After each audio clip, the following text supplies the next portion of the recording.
Hello my loves, I'm Eddie Frost. Thank you so much for being on this channel where we are talking about the multi-dimensional approach to rapidly and radically healing and transforming during and after narcissistic abuse. And this video I wanted to make just to talk personally really actually with you guys, because the narcissistic abuse, spiritual attacks on the planet recently in my life definitely, and often and I'm hearing a lot as well in the collective, has been turning up. Yeah, I have gone through like a series of spiritual attacks, some of which really were like, I thought I'd already fought the biggest demons, but I was literally forced into the hands almost of some more. And they had a terrible impact on my well-being, my finances, my home. My dog got stolen. One of my dogs died. Archie died, and when Archie died, my energy field collapsed a bit. So I teach us a lot about keeping our energy field strong. And when my dog died, I was in a lot of grief, and I was in a weakened energetic state. Well, guess what? The demons get the memo. They know, they can feel it in the energetic realm psychically when you're low. And I had so much coming at me. So people trying to threaten me, my family for doing this work. I've had people trying to get me in trouble with the law. I've had belongings stolen, technological issues. I'm not saying this to scare you guys, because my work works. The work I teach you in Sovereign works, and I'm going to take it even deeper and further after this. I'm just saying that the spiritual attack is going up, right? My stuff has been restored. Not all my belongings, but I'll get them. I'll find a way to get new belongings. That's not it. I had to... I moved so much of my life around during this period of spiritual attack. And what I want to say, and just remind us all, it's a spiritual situation. It's a spiritual situation, especially when your life, I mean, it looks so bonkers. It's the twilight zone. It's like the universe went wonky on me. Yeah, so much was going on that in 1 month, like, my dog died unexpectedly, completely not from anything ongoing. Like, he just hurt his back. My car went wrong. My finances, a business that I'd had for years, just got hacked into and shut down, which was a revenue stream for me. I'm not saying this to scare you, because I stand for sovereignty. I'm also saying this to be authentic with you, because I never said that I was immune to narcissistic attack and abuse. What I said was, I'm not a match in relationships to narcissists. Doesn't mean they're not going to target me, especially the more I speak about what they really are, because I do feel like, you know, if I just say it's a personality disorder, yeah, and not that it's a fucking demonic entity running through these people, and the energy works through people. The people in themselves might not even know that it's running through them, right? It's that who they're working for, basically. But they have made a spiritual choice. They have made a spiritual choice not to choose the light. They are making a choice and knowing they're seeing your pain, right? And I got literally thrown into... They're always sticky situations, a sticky situation that I didn't see coming, to be honest, because I was grieving my dog, and I was in a vulnerable position.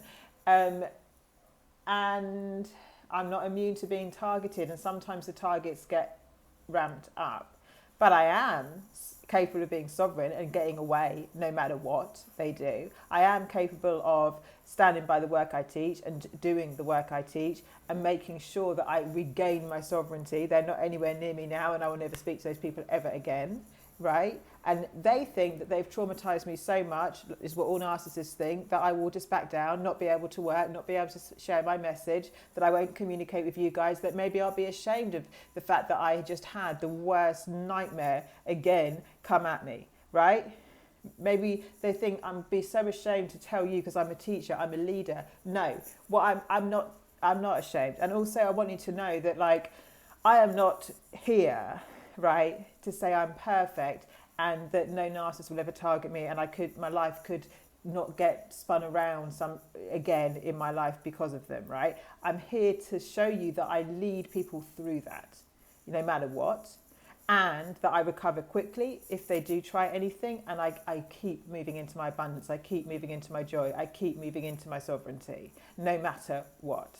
No matter what comes at me, no matter what they try and do, no matter what, I will always regain my field, I will always regain myself, right? And keep my values, integrity, boundaries and standards intact. Under psychic attack, you feel like you've lost your mind. And really this attack That's what they were trying to do to me, make me feel like I was losing my entire mind. And they actually, like, they'll admit what they're doing. They tried to cause psychiatric problems with me and make me believe that I was nuts. And I actually started to, because of the gaslighting and the shock and the horror and the fact that I was already traumatized from my dog, and like I'd made some big moves in my life. It was a vulnerable time, right? So come back to myself. I had to come back to myself, trust myself, do everything I teach you guys in Sovereign. Partner with Ellie. What does she need? What's the truth? When we're in a lot of fear and chaos, by the way, the narcissist casts chaos spells. It's a real thing in the energetic realm, especially if they're like a big demon. It's hard to hear your intuition. It's hard to hear that silent, pure part of ourselves, right? That is like the truth.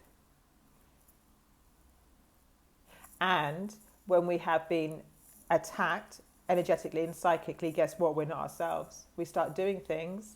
It's like being under a trance. They merge with your energy field, right? They merge with your soul. They try and merge with your soul, which means that they're then controlling and projecting stuff on you. So you might do things that you wouldn't normally do, either anger, reactive abuse, drinking, drugs, things that because you're not in your body anymore. They are, and your being is sort of vacated because it can't, like, it's like we can't coexist with them. So our inner self kind of leaves the building, our soul kind of leaves the building, it's still there, but like when we are disconnected from it, and they are invading our space, and that is why we feel like we're in a trance, and we may be doing some behaviours that are totally not true. Totally not true, totally fear-based, totally making us doubt our work, who we are, what we stand for, what we need to do. So this is just to tell you that I'm okay, and I'm going to fight my battle right, which is not against them, but it's also that I'm not going to shut up. I'm going to keep sharing this work for me, for you, for the whole of us as a collective, and I'm going to tell the truth on the energetics and the spiritual attack. I'm not pretending this is anything other than a spiritual situation, which is what it is.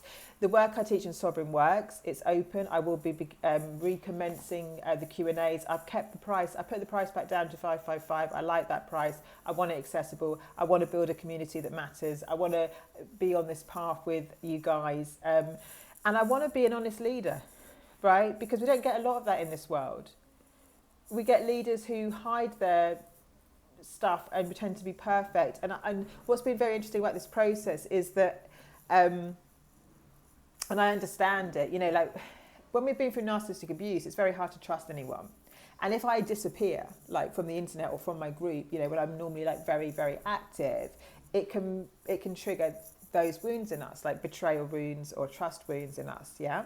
Because we can go into fear of what that could mean about someone.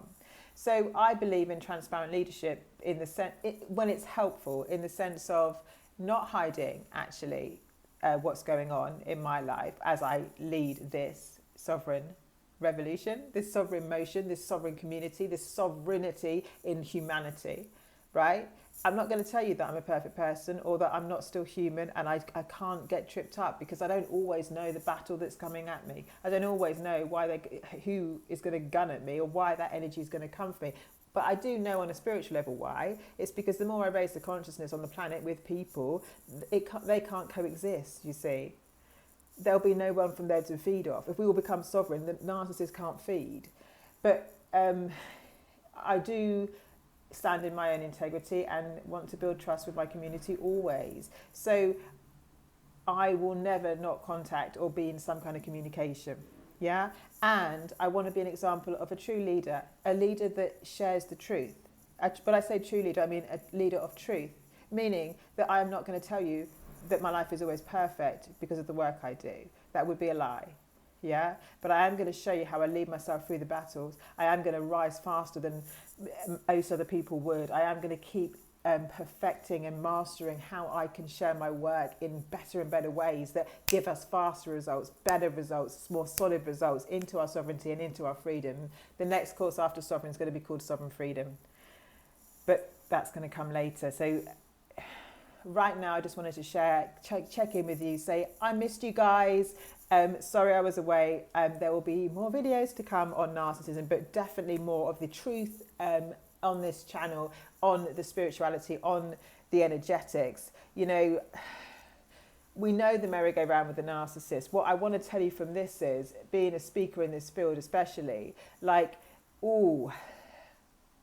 there's a lot of people, I think, who do not want this stuff out. They don't mind it being a personality disorder, something that we think of as just a personality disorder. They seem to really, really mind when we're actually talking about the Bible, we're talking about scriptures, we're talking about ancient wisdom, we're talking about what we've known since the beginning of time, that there is dark and light on this planet, and the dark isn't a more powerful force than the light. The thing is, the dark is a deceptive force that we don't see coming. The dark is the deceptive force that we don't see coming. Anytime you're confused, probably with a narcissist. Anytime the world looks wonky and a series of events are happening that just don't make sense and are completely bizarre to you, or you're acting bizarre, you're probably under spiritual attack.